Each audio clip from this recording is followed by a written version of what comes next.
Move a lot of their manufacturing business to Mexico. I'm just notifying John Deere right now. If you do that, we're putting a 200... For decades, John Deere has been the backbone of American agriculture, trusted, reliable, and essential. But today, that trust is crumbling. Farmers, workers, and even politicians are turning against the company, accusing it of prioritizing profits over people. And now, after massive criticism from all sides, CEO John May is fighting back with a response no one saw coming. But here's the twist. This battle isn't just about one company.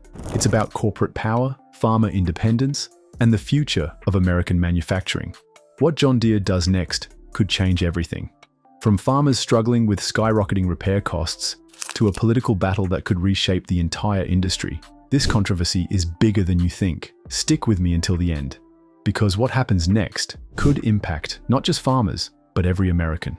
Before we dive in, make sure to subscribe to the channel for more in-depth coverage of major business and economic stories. Let's get into it. The tensions between farmers and John Deere have never been higher.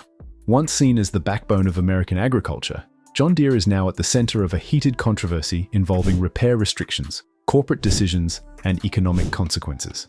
Farmers who were once fiercely loyal to the company are now questioning whether John Deere still has their best interests at heart. One of the key drivers of this divide is the right to repair movement, which highlights the struggles farmers face when trying to fix their own equipment.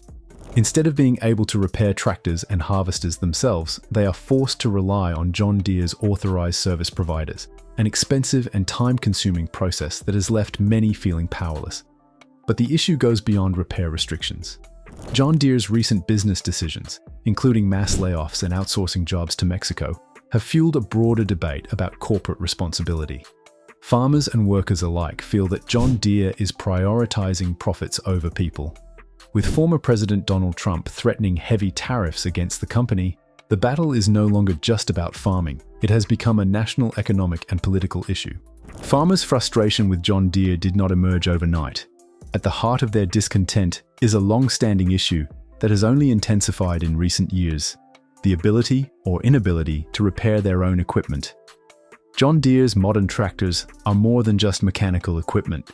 They are highly computerized machines that require specialized software for even the simplest repairs. This has made the right to repair movement one of the most contentious battles in modern agriculture. John Deere has implemented software locks that prevent farmers from accessing diagnostic tools unless they go through an authorized dealer. This means that even if a farmer has the technical skills to replace a broken part, they may be unable to restart their tractor without a dealership's approval. For farmers working against strict planting and harvesting schedules, this restriction can be devastating. As frustration grows, farmers have started seeking alternatives. Some are turning to third-party repair services, while others are hacking their own equipment to bypass restrictions.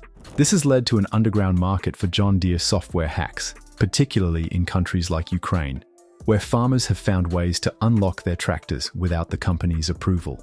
Despite the pushback, John Deere recently announced limited changes to its repair policies, promising to give farmers more access to diagnostic tools. However, many believe these changes are merely a public relations move rather than a meaningful shift in company policy. Farmers are not the only ones feeling betrayed by John Deere. Workers at the company's manufacturing plants have also been hit hard by recent corporate decisions.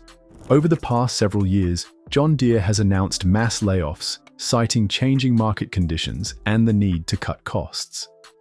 In 2021, workers at multiple John Deere factories went on strike, demanding better pay and improved working conditions.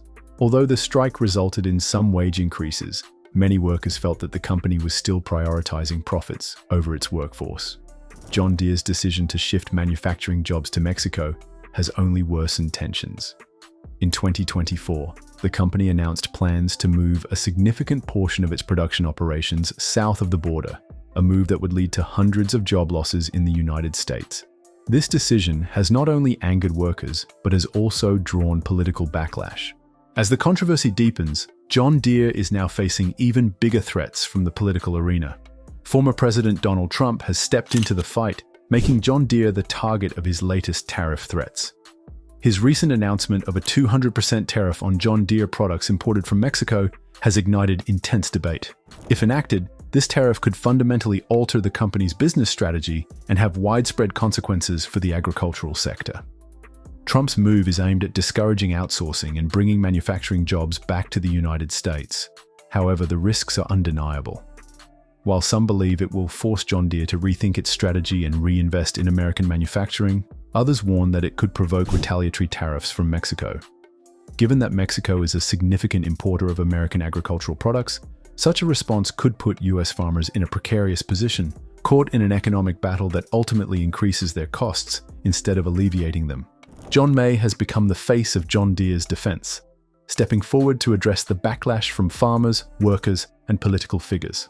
In a series of interviews and public statements, he has sought to calm the storm, insisting that John Deere remains committed to American agriculture while also navigating the demands of a competitive global market. May claims that John Deere's decision to shift some manufacturing to Mexico was necessary to keep equipment prices competitive. By cutting production costs, he argues, John Deere can continue to invest in innovation, ensuring that farmers have access to the latest technology at an affordable price. However, these explanations have done little to quiet the anger of critics. Many see them as corporate spin designed to justify outsourcing American jobs. Beyond outsourcing, May has also responded to widespread frustration over John Deere's restrictive repair policies. He acknowledges that many farmers are unhappy with the company's long-standing practice of limiting access to diagnostic tools and software, forcing them to rely on authorized dealerships for repairs. To address these concerns, John Deere has recently announced changes that grant farmers greater access to repair resources. However, many remain skeptical, viewing these modifications as superficial attempts to deflect legal and political pressure rather than genuine reforms. John Deere's ongoing controversy is a stark reminder of the broader struggle between corporate interests and worker and consumer rights. The right to repair movement is about more than just fixing tractors. It's a fight for independence in an increasingly digital world. Meanwhile, the company's outsourcing decisions reveal the ever-growing tension between globalization and domestic job security. Trump's tariff threats further complicate the situation, raising questions about the long-term economic impact on both John Deere and American farmers. CEO John May's response attempts to balance business sustainability with public relations damage control, but skepticism remains. Ultimately, this battle underscores the power dynamics in modern manufacturing, agriculture, and politics. Whether John Deere adapts to these growing pressures or doubles down on its current trajectory will shape its future, and possibly the industry's. Ultimately, the choices made now will determine whether the company restores its reputation or cements itself as an example of corporate overreach. So, what's next for John Deere? Will the company be forced to change its ways? Or will it continue to prioritize corporate profits over the needs of farmers and workers? And more importantly, do you think John Deere's recent decisions will ultimately help or hurt American agriculture in the long run? Let us know your thoughts in the comments below. If you found this video informative, don't forget to like and share it. And if you haven't already, make sure to subscribe to the channel for more deep dives into the biggest business and economic stories shaping our world. Thanks for watching, and we'll see you in the next video.